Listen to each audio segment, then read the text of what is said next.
오늘 이 아침에 주신 하나님의 말씀입니다. 마태복음 26장 1절에서 16절까지 말씀입니다. 마태복음 26장 1절에서 16절까지의 말씀입니다.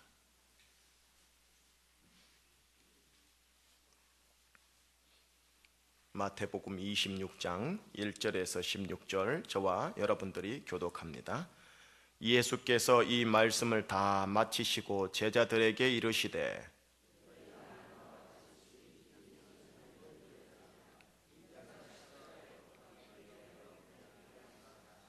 그때에 대제사장들과 백성의 장로들이 가야바라 하는 대제사장의 관정에 모여 말하기를 밀란이 날까 하노니 명절에는 하지 말자 하더라.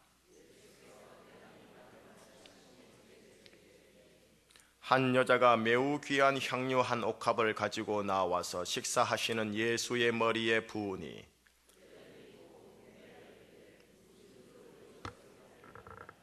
이것을 비싼 값에 팔아 가난한 자들에게 줄 수 있었겠도다 하거늘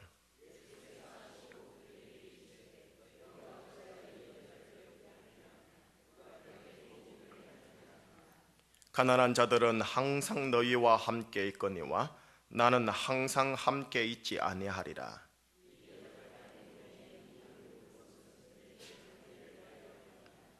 내가 진실로 너희에게 이르노니 온 천하에 어디서든지 이 복음이 전파되는 곳에서는 이 여자가 행한 일도 말하여 그를 기억하리라 하시니라.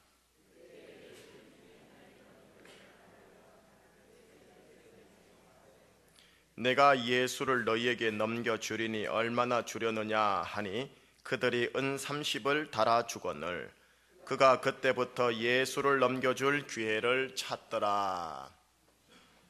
오늘의 말씀 제목이며 내가 예수 그리스도 성령의 능력 가운데 기억해야 할 고백 하나 드리고 오늘 말씀 들어가도록 하겠습니다. 한번 따라하겠습니다. 거룩한 이중성을 의식하라. 내 안에는요 이중성이 있어요. 거룩한 이중성이 있는데 그걸 의식하는 자가 승리합니다. 그리고 그걸 의식하는 자가 덫이나 시험이나 올무에 안 걸릴 가능성이 훨씬 많습니다. 오늘 본문 속에서 거룩한 이중성을 확인하는 시간을 가지겠습니다. 4월 16일 수요일 고난주간 제4일차입니다. 1일차 예루살렘 성으로 예수님께서 나귀를 타시고 입성을 하셨습니다.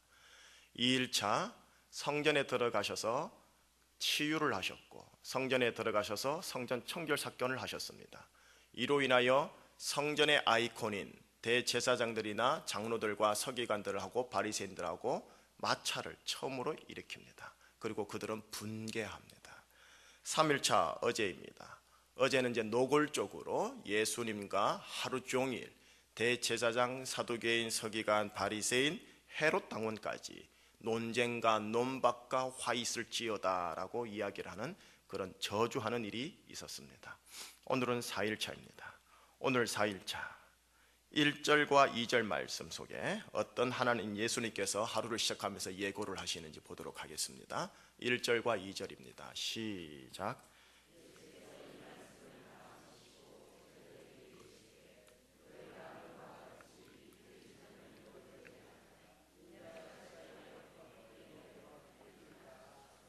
이틀이 지나면 6월절이라.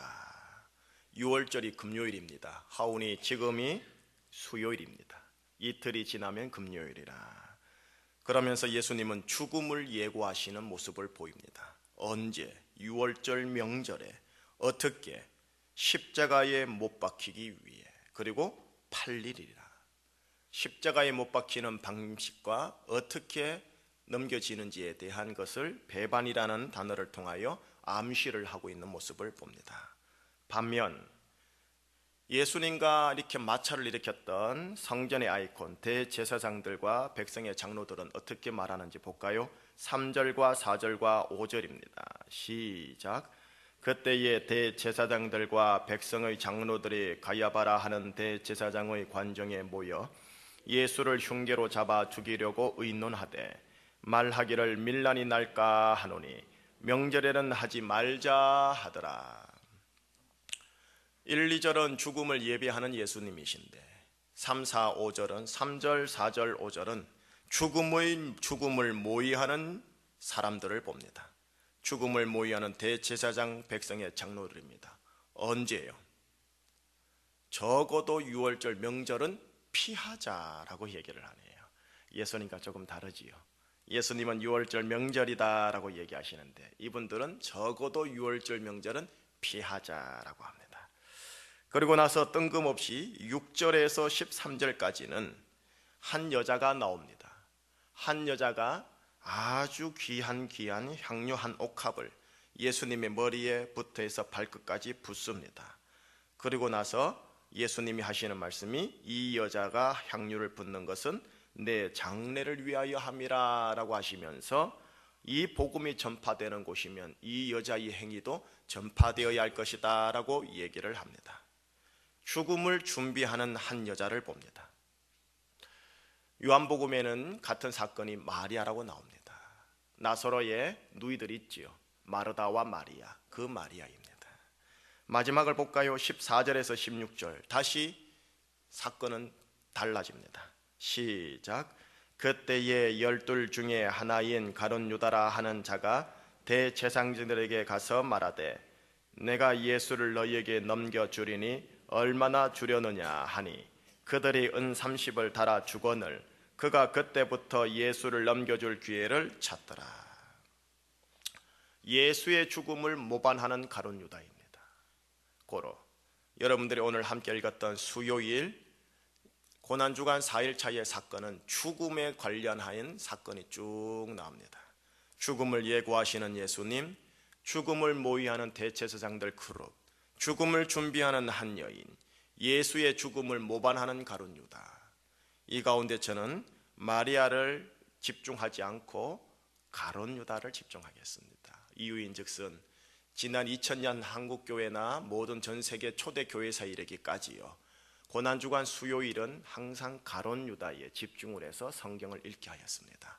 그 전통에 따라 저는 여러분과 함께 가룟 유다를 함께 나누려고 합니다. 가룟 유다, 여러분들은 어떻게 생각하십니까? 우선 객관적으로 풀이해 볼까요? 가룟 유다는 아시다시피 배신의 아이콘입니다. 처절한 배신의 아이콘입니다. 두 번째, 배신으로 끝난 게 아니죠. 모든 문학가 소설가들의 가장 큰 주요한 소재이기도 했습니다. 이유인즉슨 배신이라는 문학적 소재도 좋지만 배신 이후에 휴머니즘적 양심의 가책을 진하게 느껴 그의 삶에 대하여 자기 스스로 책임지리라 선택한 행위가 자살이었습니다. 정말로 문학적 소재로는 탁월합니다. 양심의 가책과 자살의 비극의 아이콘 가룟 유다입니다. 세 번째, 우리 주님 예수님께서도 정말 가룟 유다에 대하여 아주 가혹한 말씀을 하십니다. 내일 본문에 나오겠지만 그 사람은 차라리 태어나지 아니하였더라면 제게 좋을 뻔하였느니라. 마태복음 26장 오늘 본문장 24절에 그렇게 예수님이 기록하고 계십니다. 잘못된 출생의 아이콘입니다. 끝으로 그는 누구냐 하면 돈의 화신입니다. 이유인즉슨 같은 사건이 나오는 요한복음 12장 6절에 이렇게 기록이 되어 있습니다. 그는 도둑이라 돈괴를 막고 거기 넣는 것을 훔쳐가밀어라. 12제자와 예수님께서 운영을 하다 보면 생활비나 여러 가지 경상비가 필요했을 텐데 그것을 담당한 회계였나 봅니다. 근데 그 회계로서의 역할을 감당하면서 돈괴 속에 있는 것들을 조금씩 훔쳐서 인마이 포켓을 한 것 같습니다. 돈의 매력은 좋으나 돈의 마력에 빠지시면 큰일 납니다. 돈의 화신이요, 돈의 마력에 빠진 자요, 취한 자요, 돈의 속물의 가장 대표적인 사람입니다. 오늘 여기에 나오는 말씀 가운데 말씀 하나 살짝 읽어보도록 할까요? 9절 말씀 한번 읽어보시겠습니까? 9절 말씀 시작. 이것을 비싼 값에 팔아 가난한 자들에게 줄 수 있었겠도다 하거늘. 마리아란 여자가 예수의 머리에 향유를 부으니까 제자들이 8절에서 분개를 합니다. 그리고 한 말이 9절입니다. 이것을 팔아 비싼 값에 가난한 자들에게 줄 수 있었겠도다 하고요. 이 말이 요한복음 12장에 보면 가룟 유다가 하였다라고 기록하고 있습니다. 상당히 역설적이죠. 자신은 인마이 포켓하면서 거룩한 공분과 의의는 다 얘기하는 자예요. 속물의 화신입니다. 정리해볼까요? 가룟 유다, 배신의 아이콘, 자살의 아이콘, 잘못된 출생과 기구한 운명의 아이콘, 돈에 마르게 취한 자의 아이콘. 이런 자가 누구냐고요? 가룟 유다예요. 이 가룟 유다가 오늘 14절, 15절, 16절 아주 결정적인 행위 하나를 합니다. 재차 읽어보겠습니다. 14절에서 16절입니다. 시작. 그때에 12 중에 하나인 가룟 유다라 하는 자가 대제사장들에게 가서 말하되 내가 예수를 너희에게 넘겨주리니 얼마나 주려느냐 하니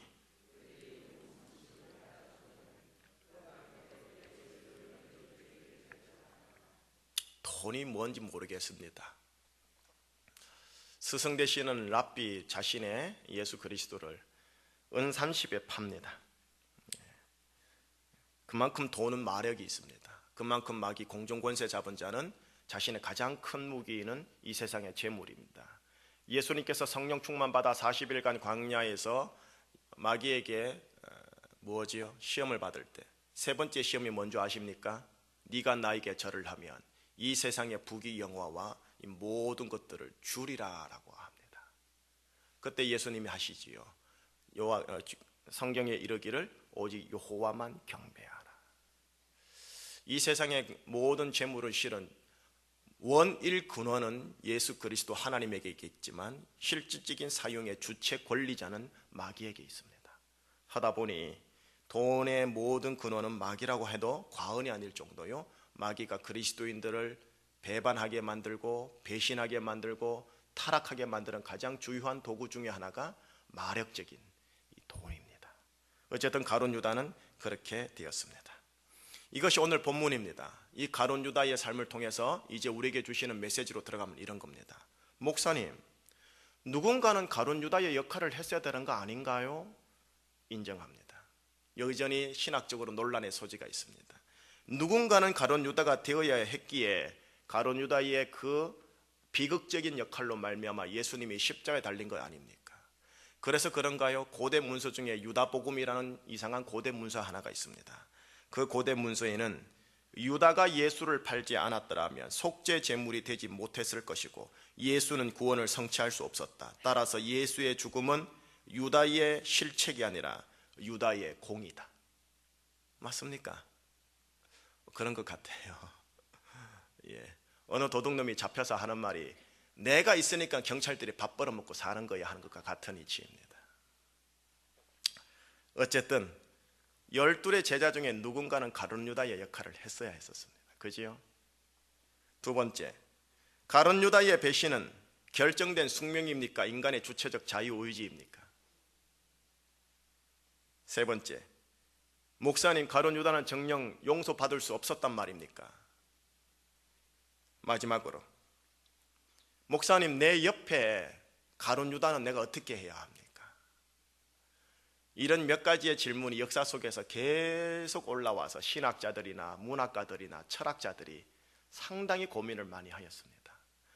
이런 문제점을 이 짧은 시간에 함께 깊이 있게 나눌 수는 없지만 아주 짤막하게 함께 나누면서 여러분들의 눈의 포커스를 가룟 유다를 보지 않고 내 안에 있는 가룟 유다를 보면서 마무리하려고 하는 겁니다. 누군가는 가룟 유다가 되어야 되지 않았습니까, 목사님? 맞습니다. 누군가는 가룟 유다가 되어야 했습니다. 그러니 여러분들도 어느 누군가에게는 찰나지만 가룟 유다가 될 수 있다는 것을 생각하셔야 합니다. 예전에 제가 예화를 든 것 같은데요, 제가 신대원을 졸업하고 이제 본격적인 목회 사역에 들어가려고 할 때 정장복 교수님이라는 분께서 저희들에게 이렇게 말을 했습니다. 제군들, 너희들이 지금 120명이 이 자리에 앉아 있는데 이 가운데 12분의 1은 가룟 유다가 될 가능성이 많으니라. 내가 가룟 유다가 될 가능성이 있으니 항상 명심하고 그 마음으로 목회하기를 바란다. 제군들 잘 가게 라고요. 자, 그것이 지금까지 남아있어요. 누군가는 가룟 유다가 되어야 한다면 여기 계신 여러분들이 여러분들의 관계성 속에서, 하나님과의 관계성 속에서 가룟 유다가 될 가능성이 있습니다. 두 번째요, 가룟 유다의 배신은 결정된 숙명입니까? 자유의지입니까? 여러분, 결정론에 따라 아무리 노력해도 그 길에서 벗어날 수 없다고 하면 그거는 결정된 숙명론입니다. 허나 그러지 않습니다. 자유의지입니다. 내 안에 가룟 유다의 씨앗이 있습니다. 그 가룟 유다의 씨앗이 올라오게 하는 건 어떻게 해요? 내 몫입니다. 죽이는 것도 내 몫입니다. 루터가 이야기를 합니다. 참새가 내 머리 위로 날아가게 하는 것은 내가 어찌할 수 없다. 그러나 참새가 내 머리 위에 둥규를 틀게 하는 것은 내가 막을 수가 있다. 여러분, 가룟 유다의 씨앗은 있을 수 있으나 가룟 유다의 씨앗이 싹트지 아니하도록 지켜내는 것은 내 몫이기에 자유의지입니다. 목사님, 유다는 정녕 용서받을 수 없었단 말입니까? 라고 해요. 의문이 많이 되고 갑론을박이 많이 되는 부분입니다만, 우리 사랑하는 제주 충신교회 하나님의 자녀들과 함께 나누고 싶고 조심스럽게 나누고 싶은 것은, 저는 가룟 유다도 베드로처럼 꺼이꺼이 울고 예수님을 만나서 예수님이라고만 했다면 예수님은 품에 안았을 것 같습니다. 내가 아는 예수님, 김 목사가 아는 예수님이라면, 그 은혜가 풍성한 예수님이라면 충분하게 이 가룟 유다를 안았을 것입니다. 마지막입니다. 내 옆에 가룟 유다의 배신을 어떻게 해야 합니까? 인생을 살아보십시오. 등쳐먹고 사는 게 이 세상입니다. 특별히 사랑하고 신뢰하고 믿었던 혈족이나 형제나 직장 동료, 선후배가, 또 목사님이, 어떤 권위자가 나에게 순간 찰나로 의도적이든 의도적이지 않든 나한테 가룟 유다로 다가올 때의 그 배신감은 정말 이만저만이 아닙니다. 가룟 유다로 다가왔을 때 문제는 뭐냐면, 그 사람도 미워하지만 그 사람과 연계되는 모든 것이 믿습니다. 무슨 말이냐?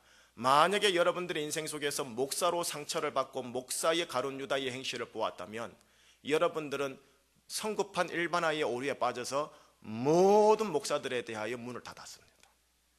교회에 대하여 상처를 받았습니까? 모든 교회에 대하여 실족합니다. 이것이 우리에게 있는 문제입니다. 나 이 시간 이 자리에서 여러분과 함께 나누고 싶은 거 있습니다. 쉽지 않지만 함께 나누고 싶습니다. 무엇이냐?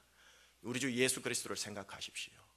예수 그리스도께서 가룟 유다를 통하여 어떻게 했냐면, 비록 그가 나한테 걸림돌로 다가왔지만 그 걸림돌 속에서 십자가로 나아가서 십자가에서 아버지여 저들의 죄를 용서하소서, 저들이 하는 짓을 알지 못함이니다라는 고백으로 승화시켰습니다. 저는 여러분들께 이렇게 부탁합니다. 내 옆에 있는 가룟 유다로 인하여 내가 크게 상함을 받았으면 그 상함이 여전히 잔상으로 남아있을 겁니다. 몇 년이 가더라도요. 허나 예수 그리스도의 십자가 앞에 그것을 끌고 오셨어요. 도리어 인간을 알고 인간을 이해하고 인간을 품는 기회로 그 가룟 유다를 잘 선용하셔야 합니다. 쉽진 않겠지만 그리하셔야 합니다. 결론 짓겠습니다. 내 안에 거룩한 이중성이 있습니다. 무슨 말씀이냐 하면, 나는 예수님 안에서 하나님의 의로 부름받은 자입니다. 여러분들은 의의 사람이요 의의 나무가 되십니다. 그렇게 여러분들은 예수 그리스도의 은혜가 보장되어 있는 존재입니다. 그 의식을 늘 가지셔야 합니다. 그 의식으로 가정과 여러분들의 세상 현장 들어가셔야 합니다. 그리고 무슨 짓을 하더라도 나는 예수님 안에서 의의 사람이야, 의의 나무야, 이 의식이 여러분들을 세웁니다.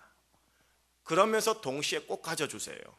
내 안에는 가룟 유다의 씨앗이 있다라는 것을, 가룟 유다가 내 안에 있다라는 것을. 이 의식을 가진 자가 끝까지 인생살이 잘 감당합니다. 사도 바울을 통해서 이런 말을 주님께서는 주셨습니다. 고린도전서 10장 12절 말씀인데, 그런즉 선줄로 생각하는 자는 넘어질까 조심하라. 선줄로 생각하는 자는 넘어질까 조심하라. 사단 마귀는 여러분들로 하여금 어느 정도 믿음의 나무로 섰다고 생각할 때 넘어뜨리는 작업을 부지불식간에 할 겁니다. 그러나 염려하지 마십시오. 사도 바울의 입술을 통해 이 성령님은 이런 말씀도 주셨습니다. 고린도후서 13장 6절에 우리가 버림받은 자 되지 아니한 것을 너희가 알기를 내가 바라느니라. 우리가 버림받은 자 되지 아니한 것을 너희가 알기를 내가 바라노라. 여러분들 버림받지 않습니다. 의의 나무이십니다. 그러나 동시에 사도 바울의 입술을 통해 성령님이 주시는 또 다른 말씀을 기억하셔야 합니다. 고린도전서 9장 27절 말씀. 내가 내 몸을 쳐 복종하게 함은 내가 남에게 전파한 후에 내 자신이 도리어 버림을 당할까 두려워함이로다. 뭐 이런 겁니까 저런 겁니까? 헷갈립니다. 거룩한 이중성을 가지셔야 합니다. 끝까지 잘 가셔야 합니다. 끝까지 잘 가시기 위해는 내 안에는 의의 속성도 있지만 죄의 씨앗도 있다는 걸 기억하시는 게 좋습니다. 결론을 짓겠습니다. 여러분 앞에 있는 목사는 인간입니다. 저는 성인 군자도 못 되며 예수님의 형상은 더더욱 못 쫓아가는 아주 미흡하고 부족한 부분이 있습니다. 제가 제 스스로 제 나약한 부분을 잘 압니다. 물론 강점도 알지만 저의 연약함과 취약점을 너무나 잘 알고 있을 것이고 여기에 대하여 하나님이 잘 알고 있고 추측건대 마귀도 잘 알고 있을 것 같은 느낌입니다. 그래서 저는 전략적으로 어떻게 하냐면은 제가 아주 신뢰하는 몇몇 분들 중에 가장 신뢰하는 사람 제 아내에게 저의 취약점을 그대로 오픈합니다. 저의 취약점이 이런 것이니 여보 당신이 옆에서 혹시 취약점에 싹이 올라온다 싶으면 나한테 미리 꼭 경고를 해주어라고요. 여러분 태초 창세기 1장에 등장하는 하와의 기능이 이 기능이었다는 거 아십니까? 저는 제 아내에게 이렇게 연약함을 말하는 이유가 뭔지 아세요? 지금은 거룩한 척 보이고 멋있는 목사처럼 보이지만 언제 어디서 제가 넘어질지 몰라서 그러는 겁니다. 제가 제 자신을 믿을 수 없습니다. 제가 제 자아를 믿을 수 없습니다. 누구한테 항상 들었습니다. 목사님은요 검찰 공무원 같아요. 목사가 아닌 것 같아요. 그 소리. 바늘 찌르면 피 한 방울도 안 나올 목사 같아요. 제가 왜 그렇게까지 하겠습니까? 경직된 모습이지만 자신을 지키려고 하는 거예요. 그럼에도 불구하고 내 안에 연약함을 제가 알거든요. 가룟 유다의 기질을 알거든요. 음녀의 기질을 제가 알거든요. 신부인데 음녀가 되는 거예요. 베드로인데 가룟 유다가 되는 거예요. 그걸 기억하시면서 오늘 하루 내 안에 거룩한 이중성이 있다는 것 아시고 사셔야 돼요. 그럼 목사님 어떻게 살아야 되나요? 스트레스 받는데요. 저랑 함께요 예수님만 바라보면 됩니다. 무조건 예수님만 생각하고 예수님만 의식하십시오. 그리하면 오늘 하루 끝까지 마무리 잘합니다. 내일 하루도 끝까지 마무리 잘합니다. 오늘 내일 하루하루 갔다 보면 평생 끝까지 잘 가면서 뒤돌아봤을 때 의의 열매가 풍성한 걸 보게 될 겁니다. 주 예수 그리스도를 저와 함께 오늘 또 바라보시는 여러분들 되시기를 주의 이름으로 축원합니다.